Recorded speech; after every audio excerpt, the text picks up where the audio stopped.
मैं रचना हूँ। अभी अभी शादी के बाद मैं और मेरे पति सूरज एक बड़े शहर में आ गए हैं। हम दो ही लोग हैं। एक बड़ा फ्लैट है। मेरे पति की अच्छी जॉब है। मैं कभी कभी यह सोचती हूँ कि मुझे बहुत अच्छा पति मिला है। शहर में आए अभी हमें कुछ ही दिन हुए हैं, तभी मेरे पति एक 18 साल की लड़की को अपने घर ले आए। कहा कि गरीब है, इसे काम को ज़रूरत है।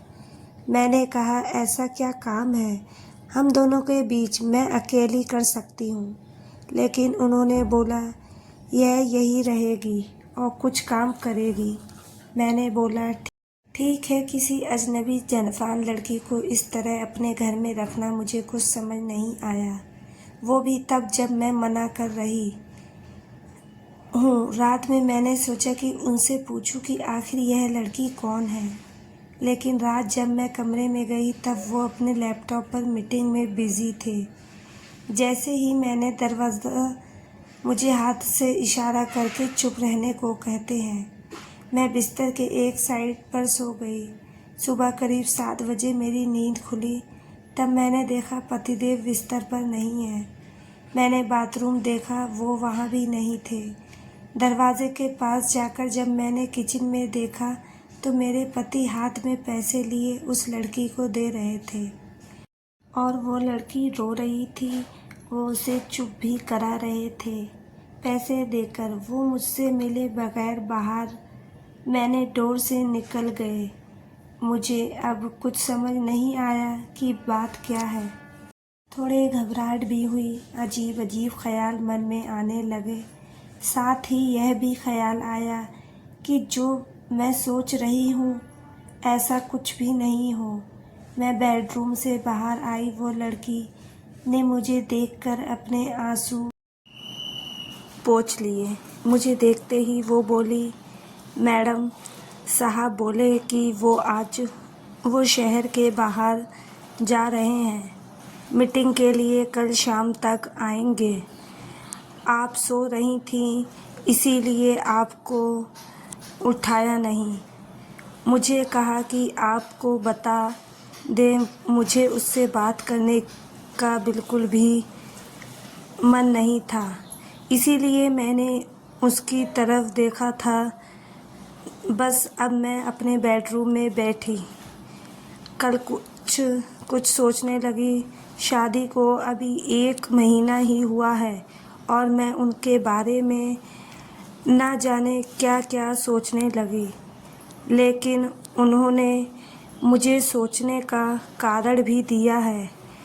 एक तो यह लड़की वो अचानक ले आए।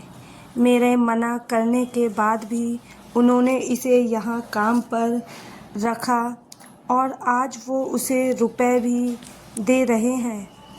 मैंने सोचा कि एक बार फ़ोन पर उनसे बात करके देखती हूँ। मैंने उन्हें फ़ोन लगाया पर उनका फ़ोन स्विच ऑफ बता रहा था। यह पहली बार था जब ऐसा हुआ कि उनका फ़ोन बंद है। अब मेरा सर और भी चकरा रहा है। इतने में वो लड़की रूम में चाय लेकर आती है। बोली, मैडम चाय। मैंने भी उसको पूछा, तुम्हारा नाम क्या है? बोली, राखी। उसके पास फ़ोन भी था और अब वो प्राइवेट हो रहा था। फ़ोन को रिसीव करने वो दौड़कर मेरे बेडरूम से बाहर गई। मुझे दूर से ही अब यही सुनाई दे रहा था कि उसने कहा कि मैं आती हूँ। फिर बात करके वो फिर मेरे बेडरूम में आकर कहती है, मैडम मैं 2 घंटे में आती हूँ, मुझे कुछ काम आ गया। इतना बोलकर वो मेरी हाँ सुने बगैर ही चली गई। मैं कुछ बोल ही नहीं पाई। लेकिन फिर 2 मिनट मेरे मन में आया कि क्यों ना उसका पीछा करूं, और मैंने 1 सेकंड में कपड़े चेंज किए और उसके पीछे हो गई। वो मुझे मेरी बिल्डिंग के नीचे दिखाई दी। उसके बाद उसने एक रिक्शा लिया। मैंने भी रिक्शा देखकर उसका पीछा किया। रिक्शा एक पतली सी गली में रुका। वो वहाँ से उतरकर पैदल चलने लगी। बहुत सारे छोटे छोटे घर से होते हुए वो एक घर के आगे पहुँची। मैं लगातार उसका पीछा कर रही थी। क्यों कर रही थी, क्या जानना चाहती थी, इसका मुझे कुछ पता नहीं था। बस मैं उसके पीछे थी। दरवाज़ा खुला और खुलते ही वो लिपट गई। उसकी माँ से ज़ोर से माँ और बेटी दोनों रोने लगी। दरवाज़ा बंद करना भी भूल गए। मुझे लगा कि अब मुझे सामने जाकर बात करनी होगी कि परेशानी क्या है। मैं उसके सामने गई। मुझे देखकर लड़की बोली, मैडम आप यहाँ पर? मैंने कहा, तुम्हारे साहब बोल गए थे कि तुम्हारा ध्यान रखना। उसकी रोती हुई माँ बोली कि ऐसा इंसान बहुत कम मिलते हैं। मैंने पूछा, क्या परेशानी है, आप मुझे बताइए। माँ बोली कि इसके पिता साहब ऑफिस में सिक्योरिटी में नौकरी करते थे। अचानक हार्ट अटैक से उनका देहांत हो गया। इसका एक भाई है, लेकिन उसे पीने और जुए की लत है। वो मेरे पास एक पैसा नहीं टिकने देता था।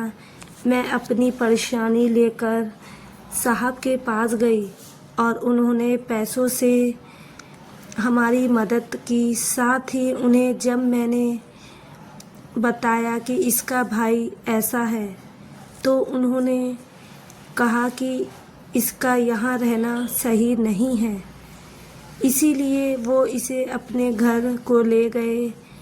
मैं इसकी बातें सुन ही रही थी कि उनका फ़ोन आया। मैंने फ़ोन रिसीव किया। सूरज बोले कि उसका फ़ोन रात में मीटिंग की वजह से चार्ज नहीं था, इसका कारण बंद आ रहा था। पूछो मुझे कि कहाँ हो, तो मैंने बोला कि मैं उसके घर आई हूँ। सूरज बोला, हाँ मैं रात में तुम्हें बताने वाला था, पर मीटिंग की वजह से लेट हो गया और तुम सो गई। मुझे उस समय जो सही लगा वो मैंने किया, इसीलिए मैं उसे तुम्हारे पास ले आया। मैंने कहा, बिल्कुल ठीक किया आपने लड़की को लेकर। फिर मैं अपने फ्लैट चली गई। अब मैं उसे और अपने पति दोनों को ज़्यादा प्यार करने लगी। तो दोस्तों, हम इस कहानी को लेकर आपकी क्या राय है, कमेंट बॉक्स में ज़रूर बताएं। और अगर आपको हमारी आज की कहानी अच्छी लगी हो तो प्लीज़ लाइक ज़रूर करें। अगर अभी तक आपने हमारे चैनल को सब्सक्राइब नहीं किया है तो ज़रूर कर लीजिए। मिलते हैं ऐसी ही एक और मोटिवेशनल कहानी के साथ। थैंक यू सो मच दोस्तों। प्लीज़ आपसे रिक्वेस्ट है, मेरे चैनल को सब्सक्राइब लाइक ज़रूर कर लीजिए। Please please please. Thank you.